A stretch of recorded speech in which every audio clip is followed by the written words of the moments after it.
बोकारो जिला के एसी मुमताज आलम, बेरमो अनुमंडल पदाधिकारी मुकेश मछुआ, डीएसपी वशिष्ठ नारायण सिंह व बोकारो थर्मल इंस्पेक्टर पिंकू कुमार यादव ने संयुक्त रूप से बैठक कर समस्याओं का समाधान किया। आपको बता दें कि जिसके बाद बोकारो थर्मल पावर प्लांट के एस पाउंड से पिछले 4 महीनों से बंद पड़ी हुई छाई ढुलाई का कार्य गुरुवार से पुनः शुरू कराया गया, जो डीवीसी प्रबंधन, जिला प्रशासन, ठेकेदारों और मजदूरों की संयुक्त पहल से संभव हो पाया। बीटीपीएस का जो ये आइस पॉन्ड है उसको कुछ तकनीकी कारण और यहाँ पे जो स्थानीय मजदूर हैं जो 54 की संख्या में लगभग है, उनका कुछ अपना मांग था, उसको लेकर कुछ दिनों से छाई ढुलाई का कार्य यहाँ पे रोका गया था। प्रबंधन के साथ में बैठक की गई जिसमें सारे मजदूर के लोग थे, जिला प्रशासन के सारे प्रतिनिधि यहाँ पे शामिल हुए, साथ ही स्थानीय जनप्रतिनिधि की ओर से माननीय विधायक जी के प्रतिनिधि के रूप में यहाँ पे शामिल किया गया। एक एक करके इनकी जो मांगे थी, क्या तकनीकी कारण था, मजदूरों के द्वारा क्या पिछले 2-3 माह से इनकी जो मांगे थी नहीं पूरा हो पा रहा था, उसके संबंध में हम लोगों ने एक एक करके उनकी बातों को सुना।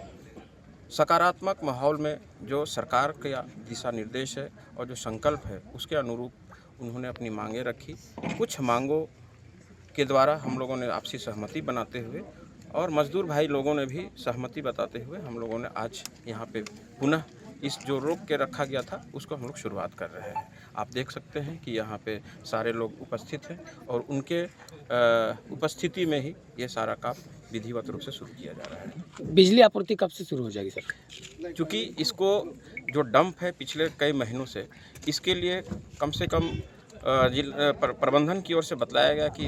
3-4 रोज का समय लग सकता है ताकि ये विधिवत रूप से इसका शुरुआत की जा सके। इसमें क्षेत्र में कोई परेशानी? किसी भी प्रकार की कोई परेशानी नहीं होने का इन्होंने सूचना दिया है। यहाँ पे हमारे डीजीएम जो यहाँ के परियोजना पदाधिकारी हैं, जो परियोजना प्रधान हैं, उनके द्वारा भी इस संबंध में बात सामने आई। वार्ता में जैसे सर के द्वारा बताया ही गया कि बहुत सारे एस पॉन्ड में काम करने वाले मजदूर का कुछ स्थानीय मांग था, उन मांगों को हम लोगों के द्वारा स्वीकार कर लिया गया है और डीवीसी के अधिकारी द्वारा और ट्रांसपोर्टर के द्वारा उन मांगों को इंश्योर कराने का आश्वासन भी दिया गया है। इसी के तत्वाधान में अभी जो छाई पौंड में इस पौंड में जो छाई परिवहन बंद था वो अभी से मैं धन्यवाद देना चाहूँगा कि एसी सर समय देकर के यहाँ पर आए। एसी सर के प्रयास डीवीसी के अधिकारियों से और मजदूर संघ को भी मैं बहुत बहुत धन्यवाद देना चाहूँगा, जिन्होंने हमारे बीटीपीएस की सम्मानजनक प्रतिष्ठा को समझा और बीटीपीएस प्लांट बंद नहीं हो, इसके लिए इन लोगों ने अब छाई ट्रांसपोर्टिंग शुरू कराया है। सभी के सहयोग से एक छाई ट्रांसपोर्टिंग का कार्य शुरू हो गया है। छाई ढुलाई में कुछ भाड़ा को लेकर भी मामला था क्या सर? भाड़ा को लेकर के स्थानीय मांग था, तो इस संदर्भ में हम लोग डीवीसी चंद्रपुरा में डीवी बंगला में हम सभी लोगों के द्वारा एक बैठक किया था और बैठक करके हम लोगों ने एक अस्थायी समाधान पर पहुंचे थे और अस्थायी समाधान यही था कि जो भी इस संदर्भ में हाईवा कोयलांचल के द्वारा जो बंदी किया गया था, कुछ मांगे थी, उन मांगों को भी ट्रांसपोर्टर के द्वारा भाड़ा दर में भी सहमति व्यक्त किया गया है और उसी तत्वाधान में ये आंदोलन 10 दिन पहले ही बंद था, लेकिन अभी छाई को ट्रांसपोर्टिंग यहाँ से जो एस पॉन्ड में कुछ मजदूरों का फिर स्थानीय मांग थी, जिसको अभी हम लोग बैठक करके सॉर्ट आउट कर लिए हैं। छोटा छोटा मांग था और जैसे अभी सर के द्वारा बताया भी गया कि आई कार्ड होना चाहिए और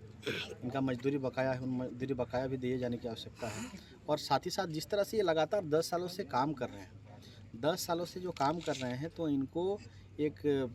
अस्थायी नियोजन के रूप में इनका एक मांग आया, तो उस संदर्भ में भी हम लोगों ने डीवीसी के अधिकारियों से अनुरोध किया है कि आने वाले 1 माह में हम लोग एक बैठक करके उस पर एक उचित निर्णय पर पहुंचेंगे।